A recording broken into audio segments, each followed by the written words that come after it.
அந்த விஜய் சாரோட கட்சி கொடி வந்து ஃப்ளாக் எழுப்ப வச்சிருக்காங்க. மாநாடுக்கு இன்னும் டேட் இல்லை. அது அரசியல் இது பொலிட்டிக்கல் சூழ்ச்சி ஏதாவது இருக்குமான்னு கேட்குறாங்க. அப்படிலாம் பண்ண முடியாது. யாருடைய வளர்ச்சியை யாரும் தடுக்க முடியாது. எனக்கு அதிலலாம் நம்பிக்கை. நீங்கள் வந்து மாநாட்டுக்கு வந்து மதுரையில் இடம் கொடுக்கல, திருச்சியில் இடம் கொடுக்கல அப்படின்னு சொல்லுவதையெல்லாம் நம்ம ஏற்க வேண்டிய அவசியம் இல்லை. சேலத்தில் கிடைக்கிது அப்படின்னா அங்கே இடம் கொடுத்துருக்காங்கன்னு தான் அர்த்தம். அப்போ அதனால் அதையெல்லாம் நம்ம இது பண்ணுற அரசியல் களத்தில் யார் வருவதையும் யாரும் தடுக்க முடியாது. அது காலத்தின் கட்டாயம் தான். அதில் வெற்றியடைகிறது என்பது அவர்களுடைய கொள்கையும் அவர்கள் அந்த கட்சியை வழிநடத்துகிற விதமும் தானே தவிர இது எல்லாமே எந்த சூழ்ச்சியும் பண்ண முடியாதுன்னு நான் மக்களோட யானை சொல்ல விஜய் அவர்கள். ஆனால் அது ஆப்பிரிக்கா யானை, அந்த பூ வந்து எந்த பூ இல்லை அப்படின்னு அந்த ஸ்பெயின் கலர் கொடி அப்படின்றாங்க. அதில் பார்த்தீங்கன்னா அவர் அன்றைக்கே விளக்கம் சொல்லியிருந்தா இவ்வளோ கான்ட்ரவர்சி வந்திருக்க தேவை. அதான் சொல்கிறேன்னு சொல்லியிருக்காருல்ல, ஏதோ மாநாட்டில் ஏதோ சொல்கிறேன்னு சொல்லியிருக்காருல்ல. அப்போ சொல்லும்போது கேட்டுக்கிற வேண்டியதான். அது ஆப்பிரிக்கா யானையா, ஒருவேளை இங்கே இறக்குமதி செய்யப்பட்ட யானையான்னு கூட நம்ம பார்த்துக்குவோம். அதுலலாம் அவ்வளவு இல்லை. ஒரு கொடி என்னவா இருந்துதா என்ன, ஒரு கொடியினால் வந்து நம்ம வாழ்க்கை தரமும் மாற போகிறது கிடையாது. அது ஒரு அடையாளம், ஒரு கட்சியினுடைய அடையாளம். அதனால் அதில் என்ன வேணாலும் இருக்கலாம். யானை இருந்திருக்கலாம், சிங்கம் இருந்திருக்கலாம், புலி இருந்திருக்கலாம். அவ்வளோ டீகோட் பண்ண வேண்டிய அவசியம் இல்லைன்னு நான் நினைக்கிறேன். அது ஒன்றும் திரைப்பட போஸ்டர் கிடையாது அதை டீகோட் பண்ணி சொல்கிறதுக்கு. அது ஒரு கொடி, அதுக்குள்ளே 1000 அர்த்தங்கள் இருக்கும். அர்த்தம் இருக்கிறவங்க எடுத்துக்கோங்க, அது இல்லைன்னா ஒரு அடையாளமாக எடுத்துக்கோங்க, அவ்வளோதான்.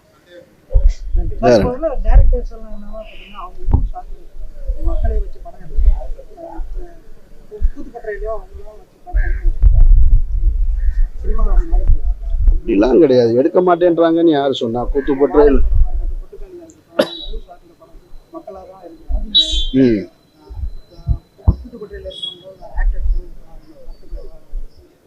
அப்படிலாம் இல்லை எனக்கு தெரிஞ்சு. பசுபதி சார் கூத்துப்பட்டு ஆர்டிஸ்ட் இப்பவும் கூத்துப்பட்டு நடிச்சிட்டு தானே இருக்காரு. அதெல்லாம் நடிச்சிட்டு தான் இருக்காங்க நிறைய பேர். அந்த மாதிரி இயக்குனரை மட்டும் ஜாதி ரீதியை டார்கெட் பண்ணியே ஏகப்பட்ட பப்ளிக் ஒப்பீனியன் வந்து அப்படியே இருக்கு. இதை பத்தி பப்ளிக் ஒப்பீனியனா இருக்காது, எதிர் சாதியினரா இருப்பாங்க. அதை போய் பப்ளிக்ல நீங்க பொதுமைப்படுத்தாதீங்க. நீங்க அதெல்லாம் கடந்தாச்சு. பாத்தீங்களா, நான் விமர்சனமா பண்ணேன். நான் அதாவது தெளிவா சொல்றேன், மீண்டும் சொல்றேன். தமிழ்நாட்டில் ஃபார்முலா ரேஸ் கார் பந்தயம் வந்து தமிழகத்திற்கு எப்படி பெருமை சேர்க்கிறதோ, அதுக்கு சாலை வசதிகளை வந்து நீங்க செப்பனிட்டு சாலைகளை மறுசீரமைப்பு செய்கிறீங்களோ, அந்த சந்தோஷம் என்னை வந்து சேருகிற அதே நேரத்தில் வெள்ளக்கேவி போன்ற மலை கிராமங்களுக்கும் சாலை வசதி செஞ்சு தர வேண்டியது அவசியமாகிறதுன்னு தான் கேட்கிறேன். நான் அப்படிதான் சொல்றேன். சரி, இப்போ மலையாள திரையுலகில் வந்து ஒரு அமைப்பு வந்து பெண்கள் வந்து நடிகைகள் பிரச்சனையா இருக்கு, பாலியல் தொல்லைகள் அதிகமா இருக்கு அப்படின்னு அவங்க ஒரு அமைப்பு கொண்டு வந்தாங்க. இப்ப நிறைய பேர் வந்து புகார் எடுத்து முன் வந்திருக்காங்க. தமிழ் சினிமால அப்படி அவங்க பாதுகாப்பு உங்களுக்கான உரிமைக்காக போராடுற ஒரு அமைப்பு இல்லாததுதான் இப்போ வந்து காரணம். பெண்கள் மீது பாலியல் வன்முறை உலகம் பூரா இருக்கு. திரைத்துறையில மட்டும் இல்லை, எல்லா இடத்துலையும் இருக்கு. மருத்துவமனைக்கு போனீங்கன்னா இருக்கு, எல்லா தொழிலும் இருக்கு, ஐடி கம்பெனியில் இருக்கு. இல்லாத இடம்னு ஒன்று கிடையவே கிடையாது. அதை நம்ம கொச்சையா நம்ம சொன்னால், நாங்கள் காலேஜ் படிக்கும்போது கொச்சையா பேசுவோம். அது மாதிரியான விஷயங்கள் வந்து நம்ம இப்போ சொல்லிட முடியாது அப்படி. ஏன்னா இப்போ கொல்கத்தாவில் அரசு மருத்துவமனையில் இருந்தது திரைத்துறையாது இல்லை. அதனால் பெண்கள் மீது பாலியல் வன்கொடுமைன்றது நாளுக்கு நாள் அதிகரிச்சுக்கிட்டே இருக்குது. அதை பார்க்கும்போது நமக்கு கொஞ்சம் அச்சமாக இருக்குது, பயமாக இருக்குது. அந்த மனோநிலை ஆண்களிடக்கு மாறணும்.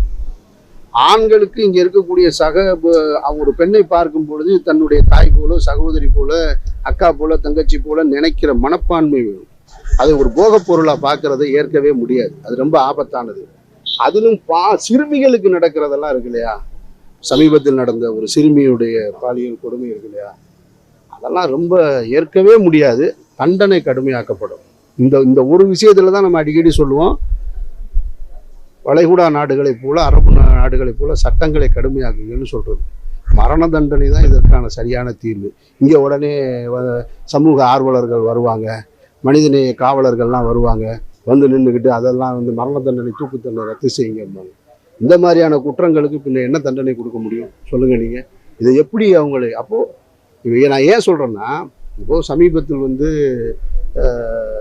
ஒரு ரவுடி சுட்டுக்கொலை என்கவுண்டர் பண்ணுறாங்க, கட்டுப்படுத்தப்படுறதாக சொல்கிறாங்க. ஆனால் சுட்டு கொல்லப்பட்டதற்கு பின்னாடி பார்த்தீங்கன்னா அடுத்தடுத்து வேற வேற ஊர்களில் கொலை நடக்கும்.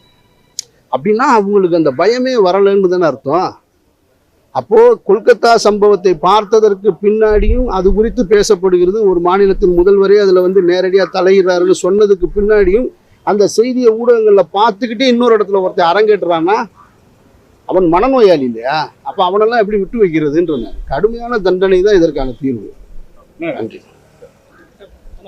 கொட்டுக்காளி படத்தை பத்தி பேசியிருந்தீங்கன்னா, ஆனா அது போடாத இயக்குநர்களே இல்லை, ஆனா மக்கள் வந்து திட்டுறாங்க தியேட்டர்ல. அப்போ இயக்குநர்கள் மட்டும் தனியா ஏதாவது ஒரு சென்ஸ் இருக்கு அந்த படம்? திரைப்படம் என்பது இங்க பாருங்களேன், சமீபத்தில் வந்த 2 திரைப்படங்களையும் பெரிய அளவில் வந்து ப்ரமோஷன் பண்ணது இயக்குநர்கள் தான். இதே இயக்குநர்கள் தான் இன்னொரு படத்துக்கும் ப்ரமோஷன் பண்றாங்க, இந்த படத்துக்கும் ப்ரமோஷன் பண்றாங்க. ஆனால் அவங்களுடைய பார்வையில் அது சரியானதா இருக்கலாம். பணம் கொடுத்து பார்க்குறவனுடைய பார்வையில் ஒரு சினிமா எப்படி இருக்கணுன்றது ரொம்ப முக்கியமானது இல்லையா? அவன் பல வேலைகளுக்கு நடுவில், பல பிரச்சனைகளுக்கு நடுவில் ஒரு திரையரங்குக்கு வர்றான். தன்னுடைய குடும்பத்தோடு வரும் பொழுது திரையரங்கில் இருந்து அந்த படத்தை ரசிக்கக்கூடிய மனநிலை இல்லை அப்படின்றத தான் சொல்ல வரேன். படம் நல்ல படம் இல்லை. கொட்டுக்காளி சர்வதேச விருதுகளை பெற தகுதியான படம் தான்.